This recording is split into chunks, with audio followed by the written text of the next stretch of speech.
Record. Bismillahirrahmanirrahim. Assalamualaikum warahmatullahi wabarakatuh. Perkenalkan, nama saya Faisal Octavian, siswa kelas D dengan NIM 2454344763 FI 05475. Di sini saya akan membawakan materi pengantar filsafat analisis filsafat sejarah ditinjau dari program fundamentalnya.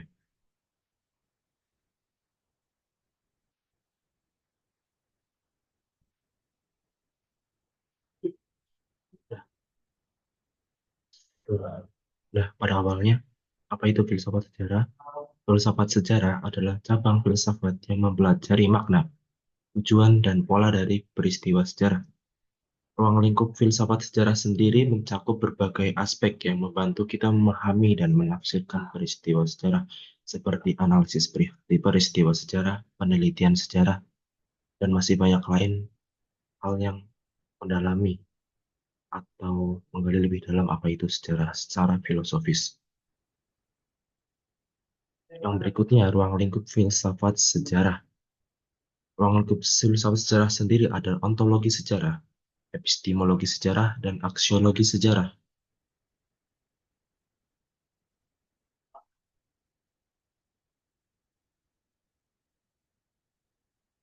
Saya akan kupas dari ontologi sejarah. Ontologi sejarah itu sendiri adalah mempelajari hakikat daripada peristiwa sejarah dan entitas yang terlibat di dalamnya. Ini termasuk pernyataan tentang apa yang dianggap sebagai fakta, fakta sejarah pada umumnya, dan bagaimana fakta tersebut diidentifikasi dan diverifikasi. Yang kemudian dari epistemologi sejarah. Epistemologi sejarah sendiri menganalisis cara kita membantu mengetahui dan memahami sejarah. Ini mencakup metode penelitian sejarah, sumber-sumber sejarah, dan cara interpretasi data sejarah atau penggalian informasi-informasi mengenai data-data sejarah.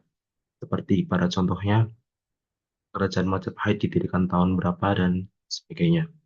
Kemudian aksiologi sejarah ini menilai nilai dan makna dari peristiwa sejarah. Ini melibatkan pertanyaan tentang moralitas, etika, dan nilai-nilai yang terkandung dalam peristiwa sejarah. Nilai-nilai historis, nilai-nilai kebaikan dalam sejarah itu perlu didalami.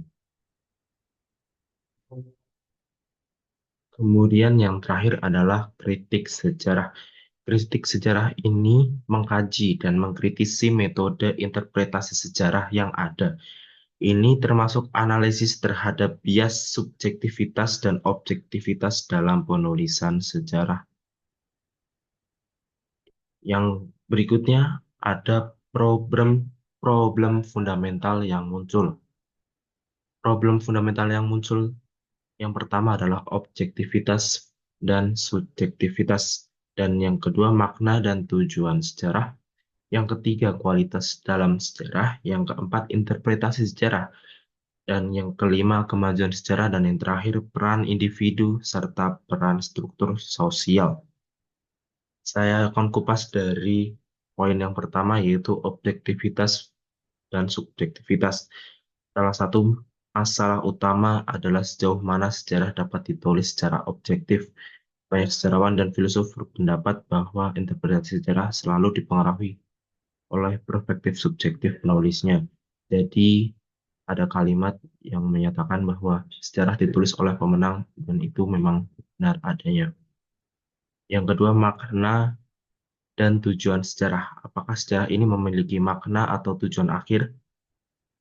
Ini eh, merupakan pertanyaan spekulatif yang sering muncul atau dibahas dalam filsafat sejarah. Beberapa filosof seperti Hegel berpendapat bahwa sejarah memiliki arah dan tujuan tertentu, sementara yang lain menolak pandangan ini. Yang ketiga, yang kemudian interpretasi sejarah.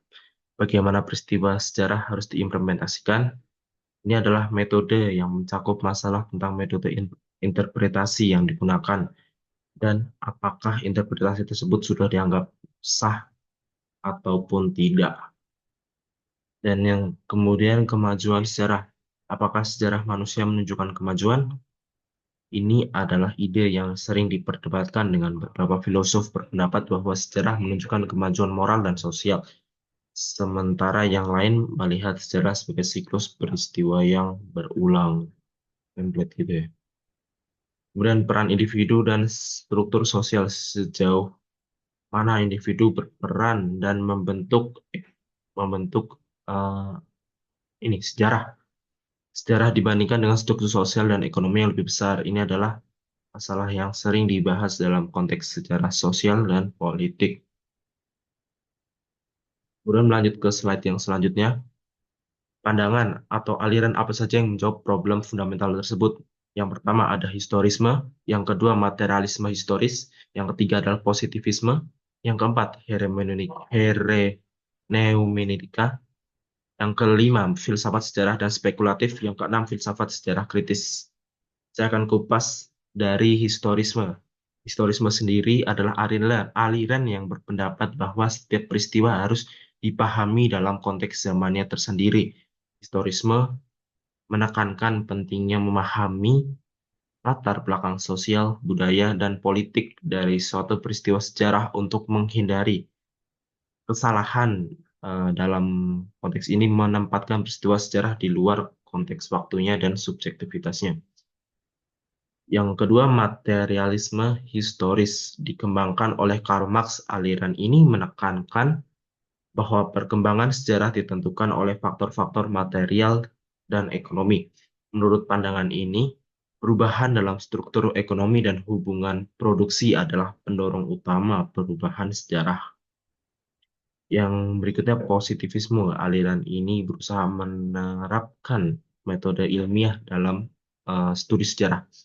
Positivisme ini menekankan pentingnya data, data dalam ini data empiris dan fakta-fakta yang dapat diverifikasi dalam penulisan sejarah.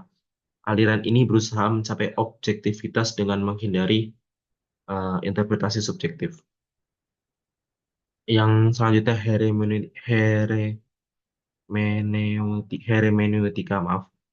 Aliran ini menekankan pentingnya interpretasi dalam memahami teks sejarah. Hermeneutika berpendapat bahwa pemahaman sejarah selalu melibatkan interpretasi subjektif dan oleh karena itu penting untuk memahami perspektif dan konteks penulisan sejarah. Yang dua terakhir yaitu filsafat sejarah spekulatif dan filsafat sejarah kritis. Filsafat sejarah spekulatif, aliran ini mencoba memahami makna dan tujuan dari sejarah secara keseluruhan.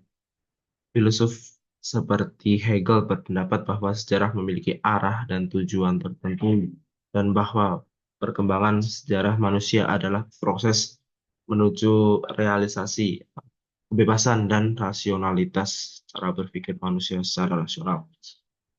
Yang terakhir, filsafat sejarah kritis. Aliran ini mengkritisi semua metode-metode dan interpretasi sejarah yang ada, serta menekankan pentingnya analisis kritis terhadap sumber sejarah.